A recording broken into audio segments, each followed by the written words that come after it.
You're listening to the Served Up Show, a podcast that features inspiring beverage professionals and topic experts that share their passions through meaningful content. Your hostesses, Bridget Albert, is best known as the Market Fresh Mixologist, an industry mentor with over 25 years of experience. And I'm Julie Milroy, best known for my passion for leading change and helping others grow in their careers. Grab a cocktail and sit back. Let's learn how we can make a positive impact in our industry.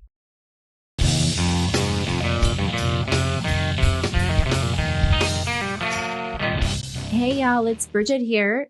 Susan Schwartz, the host of the acclaimed Lush Life Podcast and seasoned travel writer, brings her passion for exploring the world of beverages, sharing captivated stories and insights from her adventures, from hidden cocktail gems to unique cocktail history tours in London.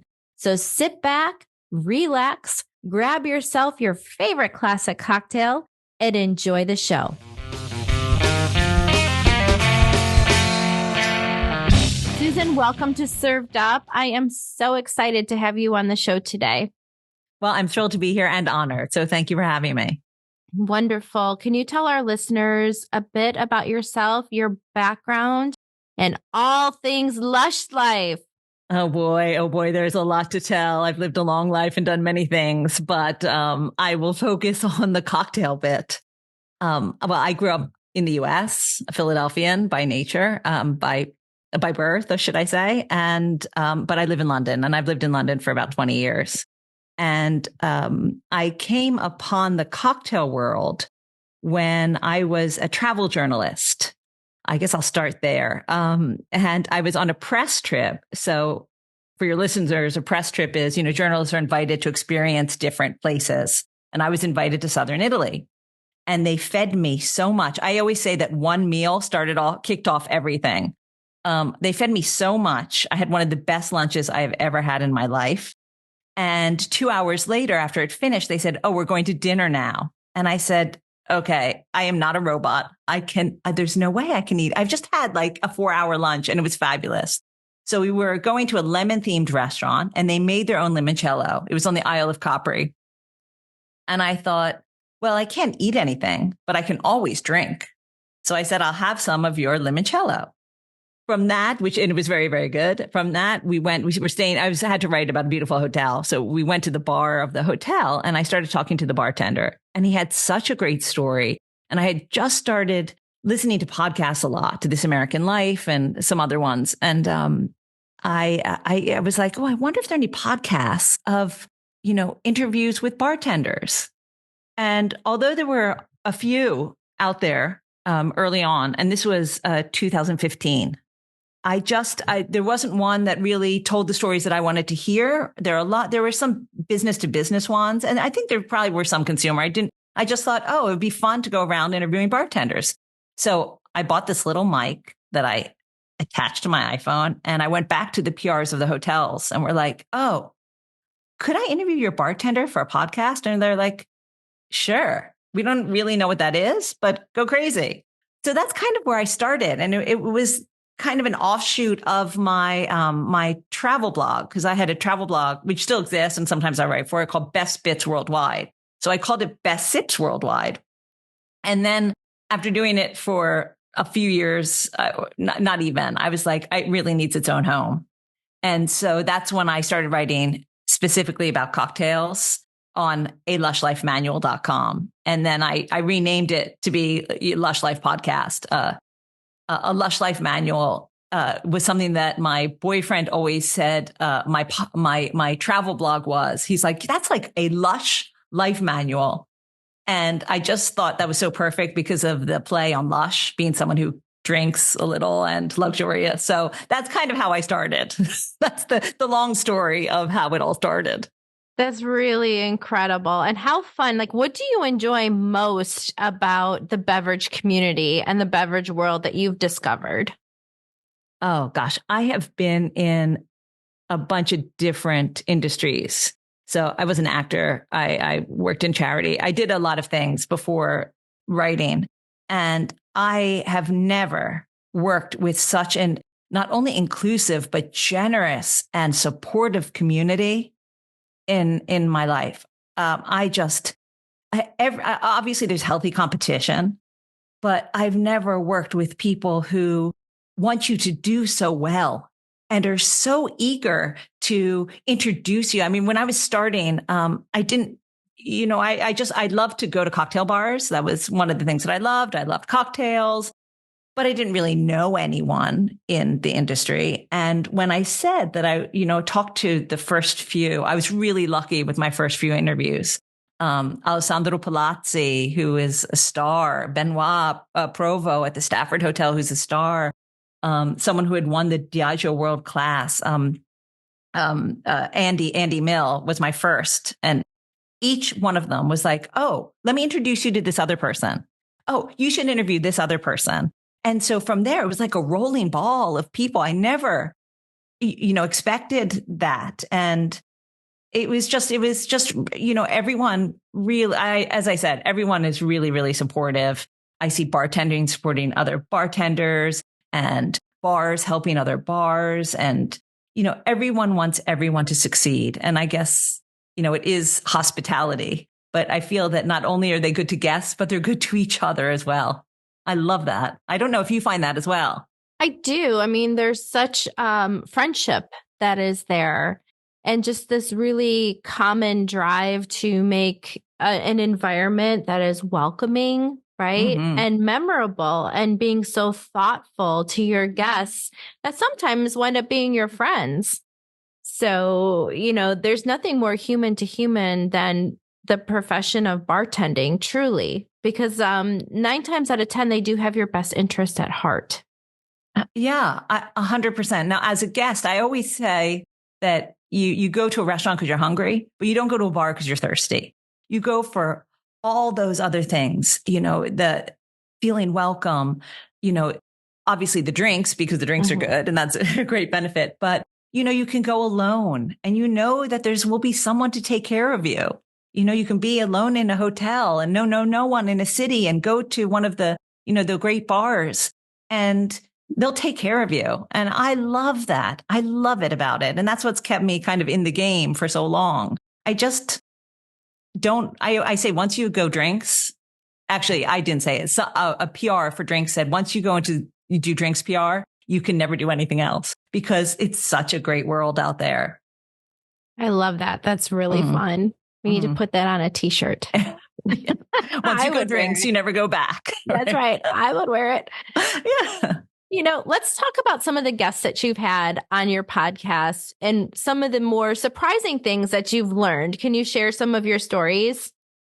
Oh boy. Let's see. Oh gosh. The first few years I did like 40 a year. I was cranking them out. And then that became kind of unsustainable. And especially one year, my dad was quite ill. So I've only in the 8 years, I've interviewed about 250 people, or had 250 guests, sometimes or done about 250 episodes, should I say. Some of the guests had 2. I guess, I went in not knowing anything really. I didn't do enough research beforehand when I started. Now I do. And I think what has surprised me, I guess how people come into this world and the different interests that people have that led them to be either behind the bar, in front of a bar, wanting a bar, starting a distillery, or making a spirit. To me, every story is so interesting because they're also different. I mean, I've interviewed someone who was doing a postdoctorate at Cornell University in plant biology, who said, you know what, I was looking down a microscope, and I was like, I was on the side, was working at a bar. And I realized that those two worlds could melt. A lot of people were, say, in fashion. Someone was in fashion. There were a few who have started as chefs or pursuing being a chef, and said, you know what? I really like to talk to the people. And when you're working as a chef, you don't get to talk to a guest really, unless you go out. And I really wanted that interaction. And I guess it was my friend Elliot Ball, from Murder Inc. and Cocktail Training Company. He studied like neuropsychology or something like that, and how, to use what he's learned to create cocktails and make a better experience for the guest. It's all those little stories, all those backgrounds that interest me so much. I know it's not one surprising story, but it's where people come from. I think that's what I find the most interesting when I interview people. Yeah, I agree. I agree with you, really getting down to their stories. Because you've been in the podcast game for such a long time, what are some of the changes that you have seen in the hospitality industry, for better or for worse? Well, at least as a writer, when I first started, as a podcaster, actually, what was kind of funny is that I remember going to interview someone and the PR was like, "So where are you going to film?" And I said, "Film, it's a podcast." Yeah, but where are you filming? Like, do you know what a podcast is? So I found that now, obviously, there are a lot more podcasts. When I first started, I think I did some data crunching, and there were about 250,000 podcasts when I started. And then the next year there were 500,000. And now I think they're like 5 million or something. So I think that, now when I go to someone, they understand what a podcast is, or the PR and all that. That's kind of changed a little. But the industry, I guess I think that what I've seen is, I think more people are getting into it. More people are seeing it as a career, I think. Again, I'm not properly in the industry. I'm a journalist who's writing about it. So from what I see, or I guess there's a lot of talk about that. I went to something for Women's Day, International Women's Day. And some girl asked a question saying, my family wants me to be a lawyer. I really want to go into drinks. Can you tell me what the career progression is so I can make them feel better? And I thought, oh, that's really interesting. And the woman who was speaking was like, okay, well, this was my progression and this was my progression. And now there are graduate programs at, some of the major companies. You can go right into spirits. That kind of thing is new. I would guess, I don't know when, some of those graduate schemes started, but it's got to be in the last 10 years, maybe 15 years. I know when I would have totally gone had that existed when I graduated. So the idea that this is a career and a serious career, I think we all knew that. But I think maybe the perception of it has changed, kind of like chefs too. Again, I have no idea if that is actually true. It's just kind of something that I see maybe has changed, at least in the last 20 years, definitely.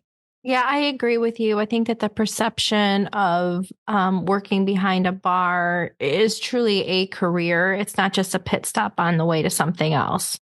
And those who are behind the bar are really taken more seriously by journalists.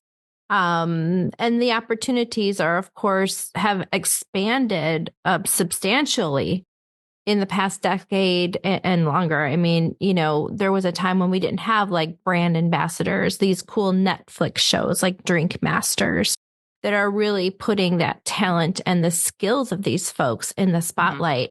And, what is your view on that now that we're seeing these bartenders, mixologists on our TV sets?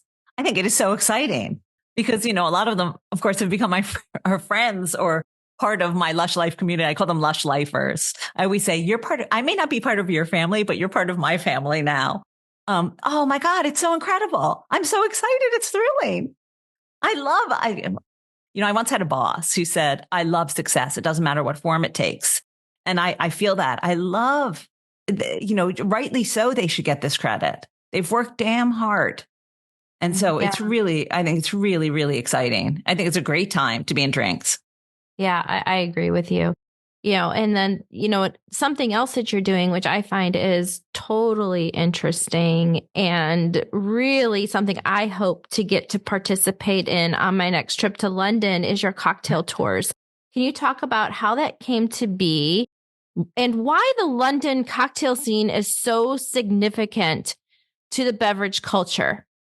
Oh, yeah, I know. We are so lucky in London. All right. So the tours. Well, I had this idea, I guess, in about 2018.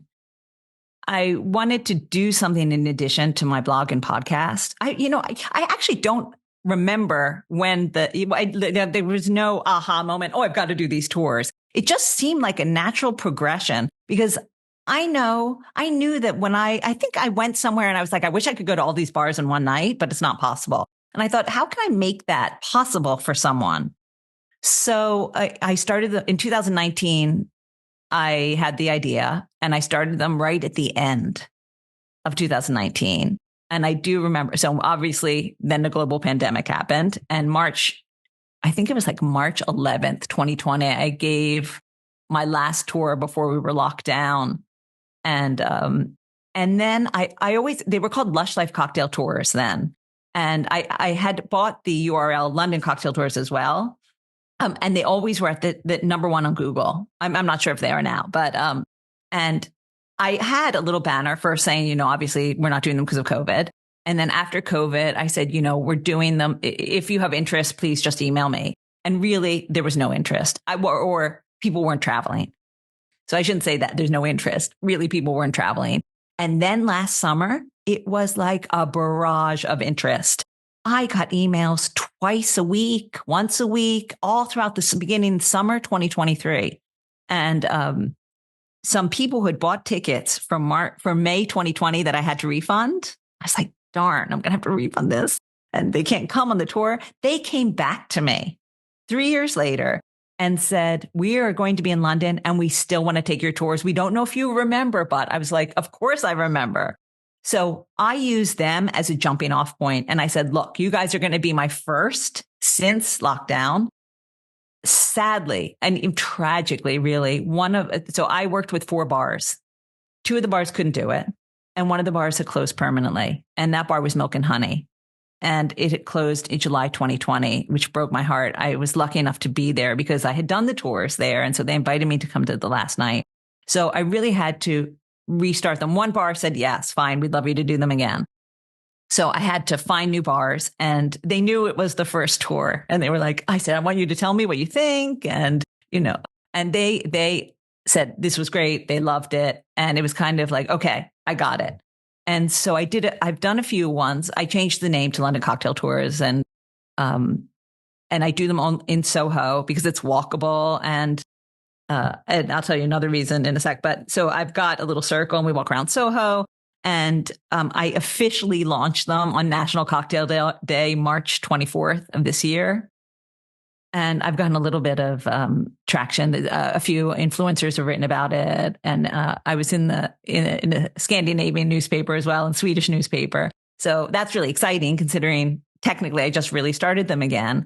And I've had a few Americans come and take them. But the tours are really, to me, I tell a story of the bars that we're in, the cocktails that we're drinking and why they're special to the bar, and how they fit into this modern cocktail renaissance or revolution that we've had for about the past 20 years. And, I think so far, thank goodness, everyone's like, oh my God, the cocktails have been so good. And I think, well, I should hope so for a cocktail tour. That's the number one most important thing. And that people have learned, a few Londoners have come on them and they're like, we never knew this about Soho. So there's a lot of historical information that I give them to who lived in Soho, what was going on. I point out really important restaurants, bars, places that people may have not been to or seen in Soho. So that's how the tours came about. I forgot the second part of the question as I've rambled on so much.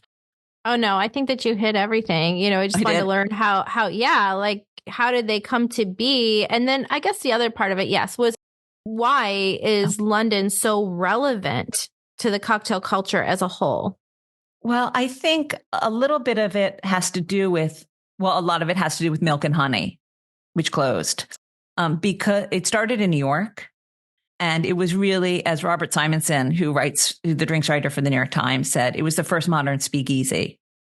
And Milk and Honey opened in 1999. And when a gentleman named Jonathan Downey, who was the editor of British Esquire, Food and Drink, he had heard about it and he went over and said, we need one in London.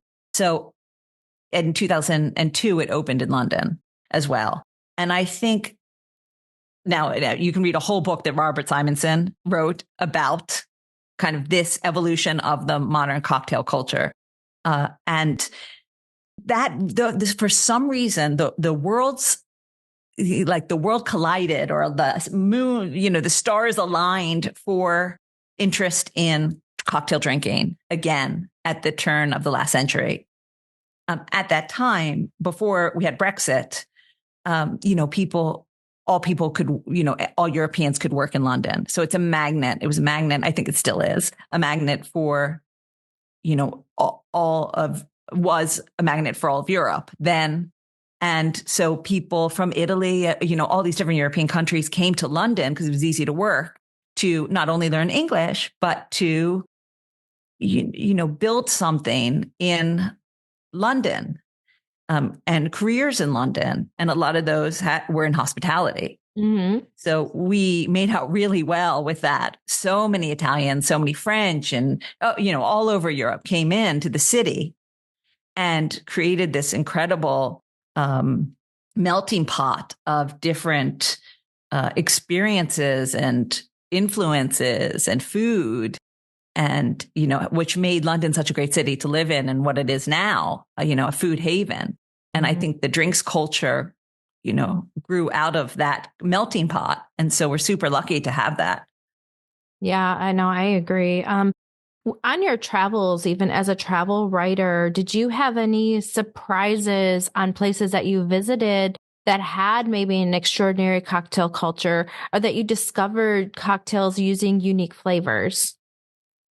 Oh gosh. Well, now it's very rare to go someplace that doesn't have great cocktails. Mm-hmm. I was giving a talk in Brno in the Czech Republic. Mm-hmm. And it's not that big of a town. And I reached out to one cocktail bar, and they're like, oh, well, we can do a cocktail tour for you of like 6 great bars.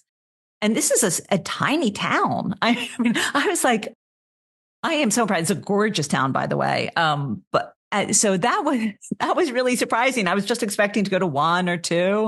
I think now I'm always surprised wherever I go by how many fabulous places there are. I don't know why I should be surprised now, because it's everywhere. I get a lot of travel magazines, and it seems that we're living in such a great time, if you're a cocktail lover, to find those spots. I guess one thing also that's changed since I started writing, that not that it's a surprise, but it's super exciting, is all of the spirits that are being made, all the new spirits that are being made. Yeah. So that's really exciting. Mm-hmm. I interviewed someone in Louisiana, and not only are they making rum, but then there's all these other tangential spirits they're also making. And that they taught me that, in Louisiana has some of the best sugarcane crops. So it's these little bits of information that I find out that I'm like, I had no idea that there was so much sugarcane in Louisiana, and how great that you're making rum there. Those kind of things are super surprising sometimes. Yeah, that is really incredible. And that just makes sense, right? Because it's all in the ethos of hospitality, like, right? The spirits, the glassware, the people, garnishes, all of it. There's so much to discover, and it's ever changing, which for me, that's what keeps me in it, and terribly exciting. Mm-hmm. Can we talk a bit about the consumer? And, with COVID, there was so much making the cocktails at home. And then we roll into, really home entertainment. And right now there is that kind of resurgence of that home cocktail party. For you, Susan, what cocktails do you enjoy making at home? Oh, boy. Well, a brand ambassador once said this to me, and I've kind of stolen it, but I have to give her the credit. So bourbon is my husband, but tequila is my lover. Ooh. I know. I love that. Another t-shirt moment. I know, another t-shirt moment. And I do love bourbon. So I make old fashions at home. Sometimes I make margaritas. I love a dirty martini. So those are my 3 go-tos, and they're super easy to make, obviously. once in a while in the summer, I'll have like a Aperol spritz or a select spritz, which is the Venetian spritz, or, gin and tonic. Mm-hmm. So usually they're not complicated. I always say I am not a bartender. People always expect, oh, you're going to make us this. I was like, no, go to a bar, to a professional bartender. I'm a journalist who likes drinks, who just happens to have a lot of bottles of spirits in my house. I have to give credit where credit is due, definitely. So the two or three ingredient cocktails, I think, are what I'm best at. You know what? And it's funny because I think that we're seeing a lot of those 2 and 3 ingredients cocktails making resurgence in the bars. You mentioned martinis. Martinis are back in such a big way. Can we talk about that a little bit? Whether it might be the espresso martini, dirty martini. What are you seeing on menus today?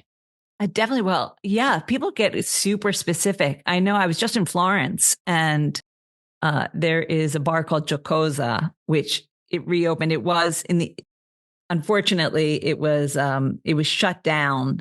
It was sold, actually, I think in the 90s, the original one from the 1800s. And they say, and you always have to take these cocktail stories with a grain of salt, but that the Negroni was born there. And some bartenders really missed Giocosa, so they've created a new one, which is just around the corner from where the old one was, with a huge menu of Negronis. That is, I think, the cocktail that surprises me the most. I love it because I love bitter, but the savory cocktails, like you said, the martini and the Negroni have, even though the Negroni is a little sweet with the sweet vermouth, but those bitter, savory cocktails are just so popular now.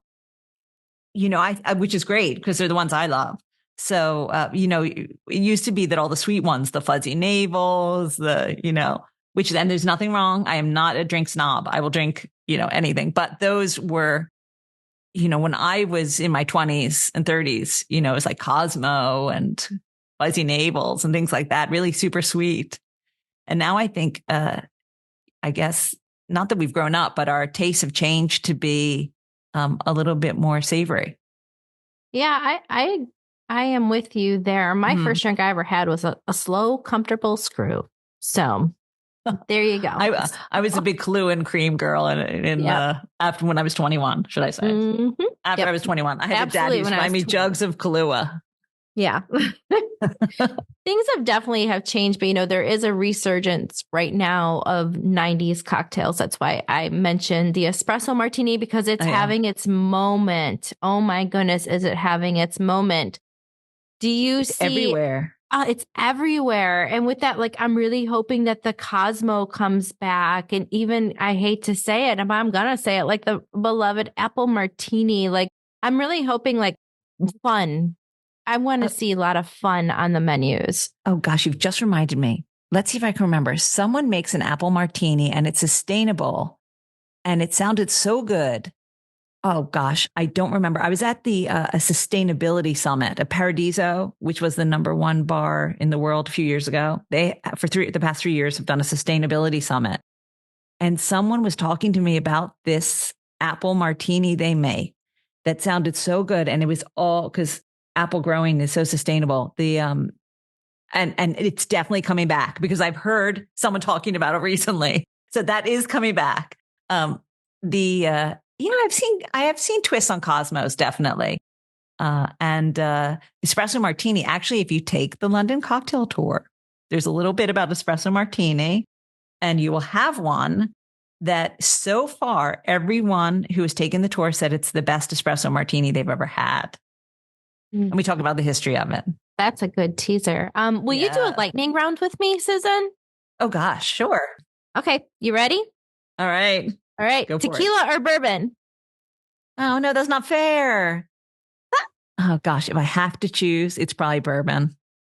Dive bar or mixology bar? This is not fair. I do not like these. I can't say both. You can say both. It's a lightning round. Both, because it's one day you may feel like a dive bar and one day you might feel like a mixology bar. Absolutely. I'm with you there. New York or London? I'm the worst person at choosing something. All right. Hit me with another one. Yes, New York or London? Oh, for where I am now, London. But of course, there's always a special place in my heart for New York. I love it. What about a spritz or a toddy? Oh, probably Spritz. Yeah, I'm with you there for sure. Absolutely. For food pairings, let's go with this. Do you like chocolate with mezcal or gin with sardines? Oh, that's a tough one. I would probably go with the chocolate and mezcal. That's my favorite pairing, period. Yeah. Amen, girl. It is so good. Yes, yes, yes, yes. Yes, yes, yes. And then let's do finally, do you enjoy going out for drinks or entertaining at home with drinks most? Oh, God. I think it's like 60-40. So 60 going out. 60 going out. Even though I love to entertain at home, you said to go out for drinks. Yes. So when or entertaining with drinks. And I think that if I'm going out, I can leave it to the professionals. Yeah. To make me a drink. And they can clean up too. Selfishly, that's more fun for me, right? Yes, it sure is. Usually when I do have people over for drinks, I make batch cocktails, which I learned from Ryan, Mr. Lion, when I interviewed him about his book. And he's like, when people always ask me, should I make these margaritas when I have friends over? And he'd say, why would you make those? Or like espresso martinis? Because you have to make each one individually for them to be good. Make a batch cocktail, have it prepared beforehand. If you're going to have a lot of people over, it'll make your experience so much better. So I listen to the master and I do what he tells me. It's really good advice. It's really good advice. Really good advice. Well, Susan, I want to just thank you so much for coming on Served Up. And before we end the show, can you tell our listeners where to find all the amazing things that you are up to? Oh, thank you. So my tours are, as I said before, LondonCocktailTours.com. It's on TripAdvisor. It's Airbnb experiences, but the easiest way is, as I said, right on the website. You can get the tickets or all the information there. I write, my blog is alushlifemanual.com and my podcast is Lush Life Podcast. Okay, listeners, you've been given all the places to go. Definitely check Susan out. She has so much knowledge to share and so many interesting stories for sure. So Susan, on behalf of the Served Up team, I just want to thank you for being on the show today. And I want to wish you just some great health and a lot of peace. Cheers to you. All right. Thank you. Thank you so much. And thank you for letting me talk about myself and the stuff that I do on your podcast. I really appreciate it. And I can't wait to see you on my tour. Thanks for listening. Served Up is brought to you by Southern Glazers Wine and Spirits. Produced by Zunu.online. Music by We Killed the Lion can be found on Spotify. Make sure to subscribe to be notified of future Served Up episodes. Cheers!